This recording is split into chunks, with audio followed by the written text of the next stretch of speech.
बिस्मिल्लाहिर्रहमानिर्रहीम। नाज़रीन, मैं हूँ आपका मेज़बान मोहम्मद इकबाल मुग़ल। आज हमारे साथ मौजूद हैं डिस्ट्रिक्ट एजुकेशन ऑफिसर मर्दाना एबटाबाद जनाब मलिक तनवीर अवान साहब।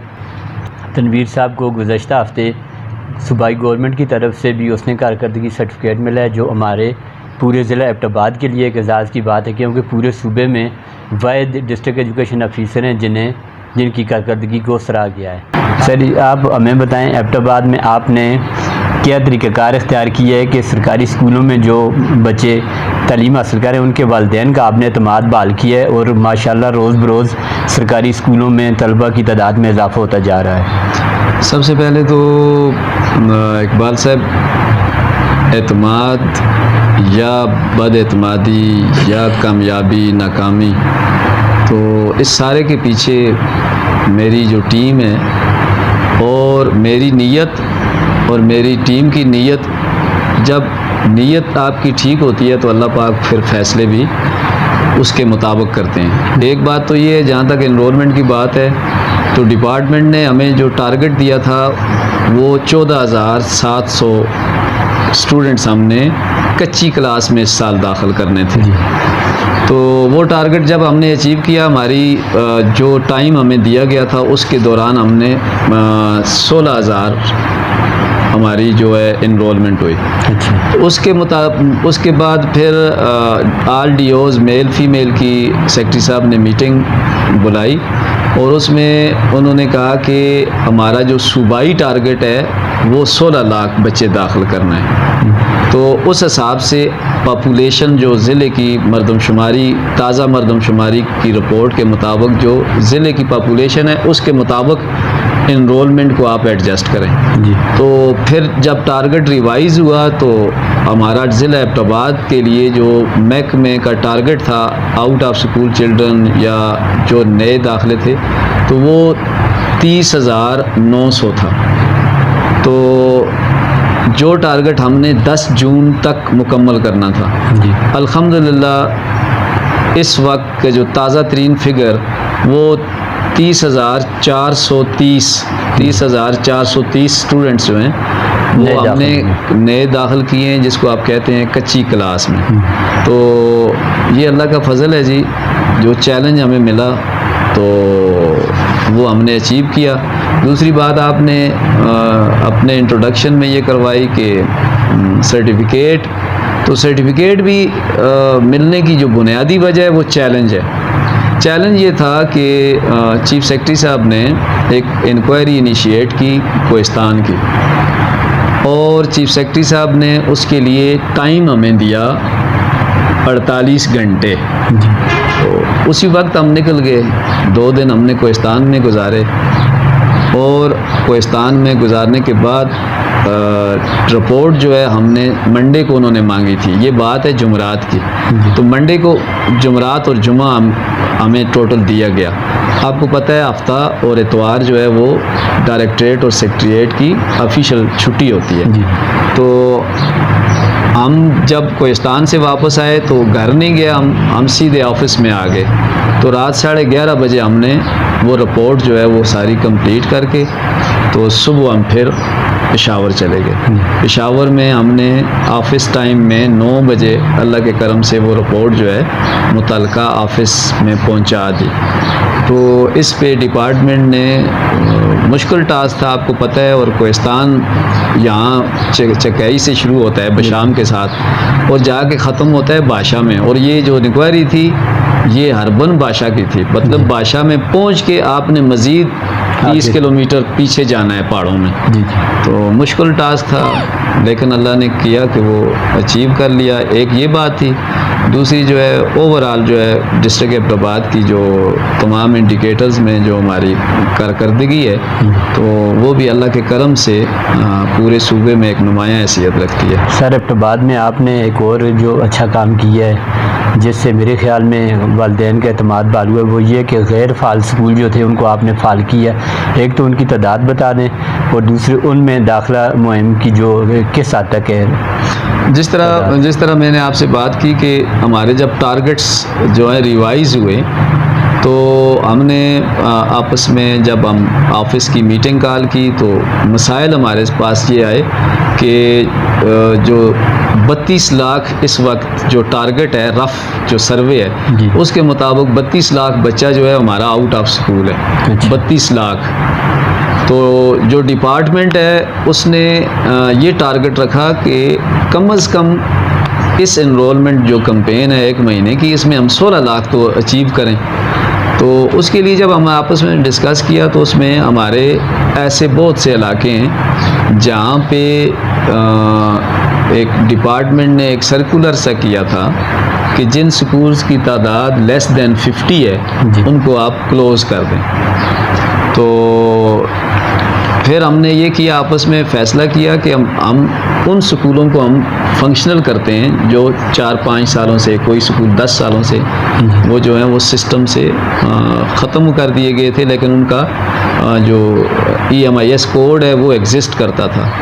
तो ऐसे हमने 58 स्कूल जो हैं वो रीओपन किए, 58 प्राइमरी स्कूल्स। अच्छा।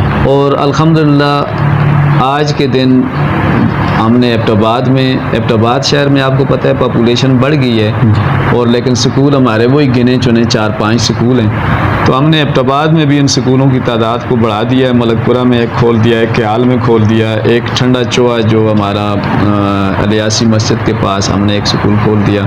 तो इस तरह शहर के बाहर जो मज़ाफ़ात हैं उनमें हमने स्कूल्स खोले।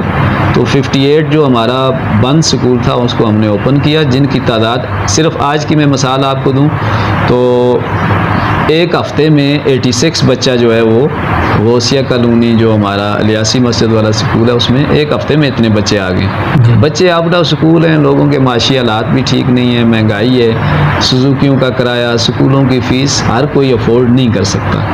तो गरीब तबके के लिए ये एक नेमत से कम नहीं है कि हर बंदे का 5 से 10 हज़ार रुपया एक बच्चे पे जो खर्च होता है वो उनकी सेविंग हो गई है। सर, ये आपने जो नए स्कूल खोले इसमें ज़ाहिर है असातिज़ा भी आएंगे और उसके साथ साथ क्लास 4 भी, तो रोज़गार के मौके भी लोगों को मिल रहे हैं। बेशक तो ये पोस्टें जो हैं ज़ाहिर है स्कूल जब मर्ज हो गया, स्कूल जब क्लोज़ हो गया तो वो पोस्टें जो हैं वो भी उन पे भी आप ना अपॉइंटमेंट कर सकते हैं ना कुछ और कर सकते हैं। तो हमने मौजूदा सिस्टम में रहते हुए हमने इस वक्त ज़ाहिर है अपॉइंटमेंट तो हम कर नहीं सकते इस पीरियड में, तो हमने बाकी स्कूलों से 1-1, 2-2 टीचर उठा के इन स्कूलों का भी फंक्शनल किया है। सर, ये एबटाबाद शहर के जो स्कूल हैं तो इसमें गुंजाइश से ज़्यादा तलबा आ गए हैं, तो इनको आपने एडजस्ट करने के लिए मैंने अपने तौर पर सुना है कि वहाँ पे आप कोई इजाफी कमरे भी तमीर करवाने की कोशिश कर रहे हैं, ये इस तरह का क्या आप बताएं? उसमें सबसे पहला इनिशिएटिव तो ये है डिपार्टमेंट का कि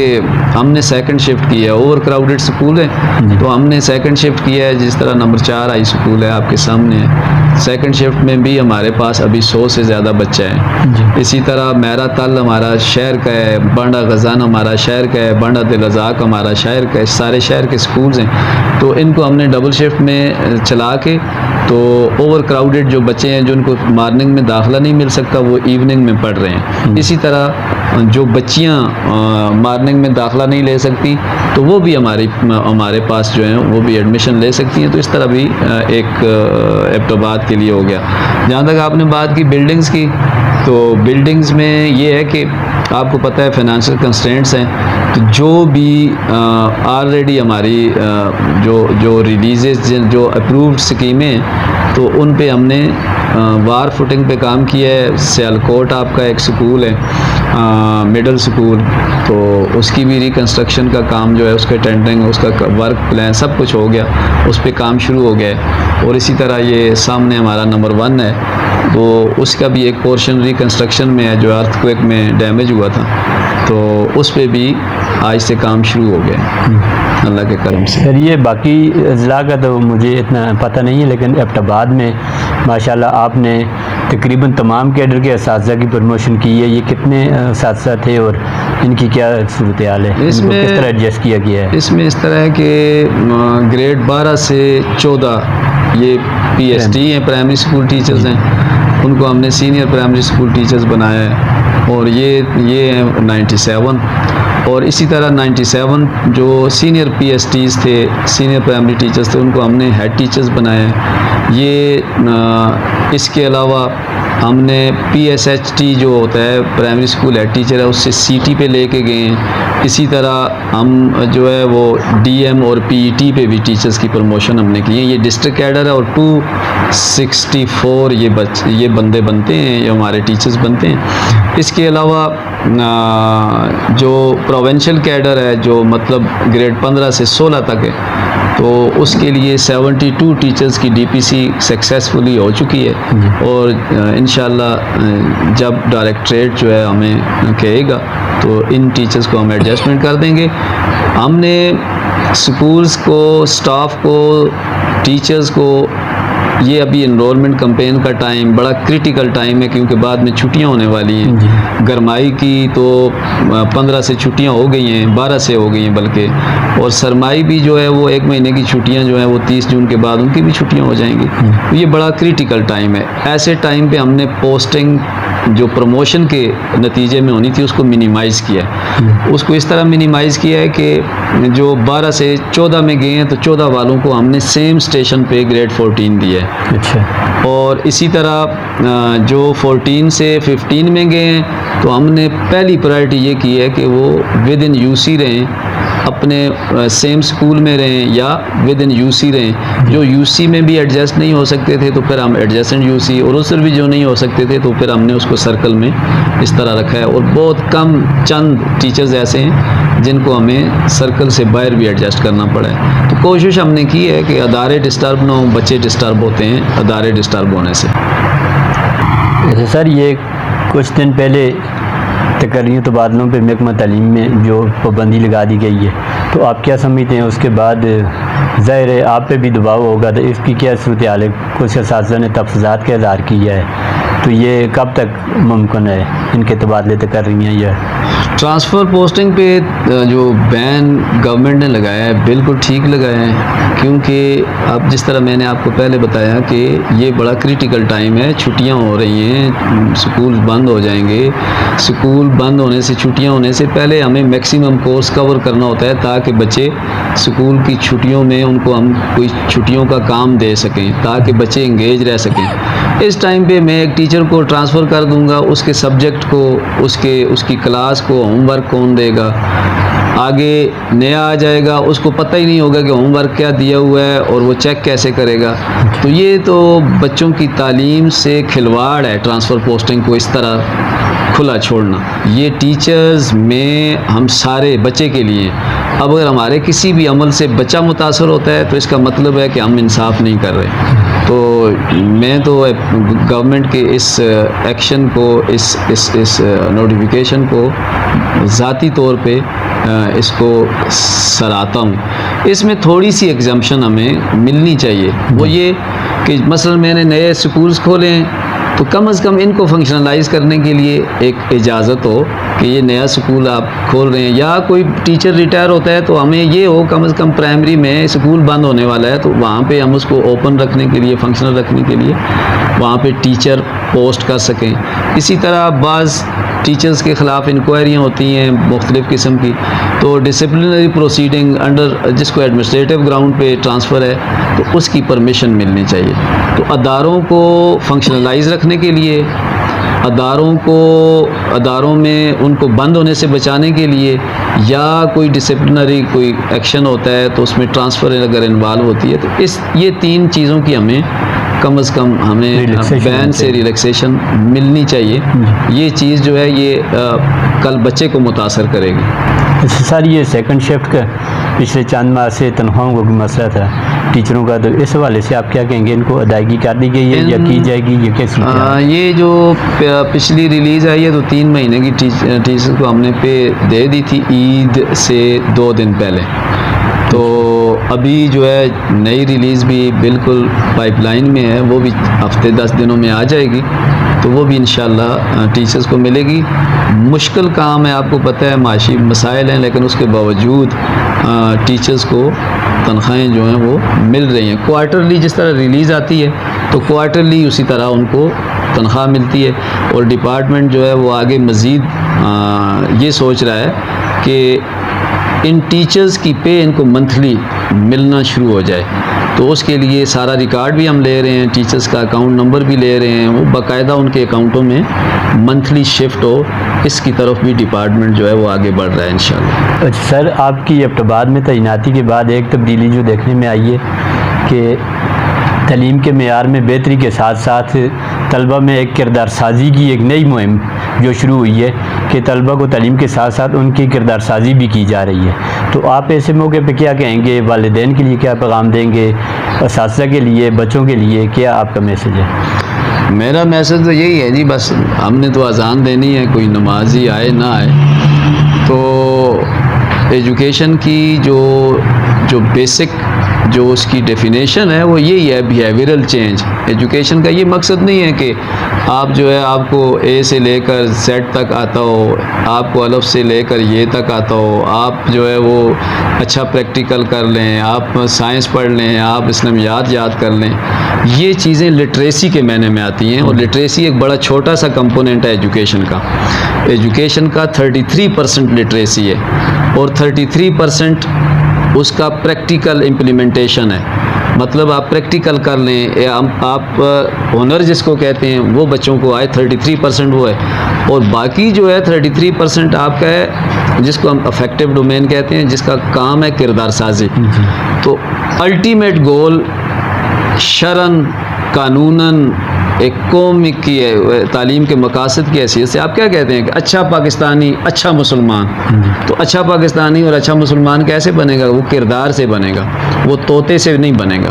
तो हम जो है तोते बनाने के उस मिशन से निकल रहे हैं।